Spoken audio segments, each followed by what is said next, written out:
America के Riley मॉरे का कहना है कि इंडिया का जो नया एफसीआरए बिल है उसे यूज करके गवर्नमेंट एनजीओ से चलने वाले स्कूल, कॉलेजेस, हॉस्पिटल और चर्चेस को बंद करना चाहती है। तो अब सवाल ये आता है कि क्या वाकई में गवर्नमेंट टेंपल, चर्चेस, गुरुद्वारे और मॉस्क की फॉरेन फंडिंग को रोकना चाहती है?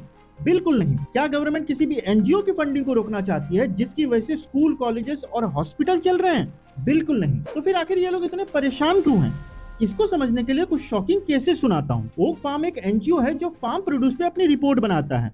उसने बिना किसी खास रिसर्च के अपनी रिपोर्ट पब्लिश कर दी, जिसकी वजह से इंटरनेशनल मार्केट में हमारे टी एक्सपोर्ट को बहुत बड़ा नुकसान पहुंचा। CPR, centre for policy research, इस एनजीओ में जो पैसे आए उन पैसों को पावर प्लांट, कोल माइनिंग और बाकी डेवलपमेंट प्रोजेक्ट के अगेंस्ट कैंपेनिंग में यूज किया गया। इन्वायरोनिक्स एनजीओ से जो पैसे आए उस पैसों को कुछ लोगों ने लग्जरी कार और कमर्शियल प्रॉपर्टी खरीदने में यूज किया। जो एनजीओ स्कूल, हॉस्पिटल और सोशल वेलफेयर के लिए काम कर रहे हैं वो बहुत अच्छा काम कर रहे हैं, उनको तो डरने की जरूरत ही नहीं है। तो अब बताता हूँ कि किस बात से कुछ लोगों को प्रॉब्लम हो रही है और क्यों वो इतना हंगामा कर रहे हैं। देखिए, पहले ये होता था कि फॉरेन से जो पैसे आ रहे हैं वो किसी भी अकाउंट में आ जाते थे और उनको कहीं भी ट्रांसफर किया जा सकता था, जिसकी वजह से पैसों को ट्रेस करना मुश्किल हो जाता था। पर अब ऐसा नहीं होगा। एसबीआई के थ्रू एनजीओ को पैसे ट्रांसफर किए जाएंगे और उन पैसों की अकाउंटिंग भी होगी, क्योंकि गवर्नमेंट का साफ कहना है कि अगर पैसे चैरिटी के लिए आ रहे हैं तो सिर्फ चैरिटी के लिए ही यूज होना चाहिए। देखिए, नॉन गवर्नमेंट का मतलब ये नहीं होता है कि गवर्नमेंट आपको फ्री हैंड छोड़ देगी।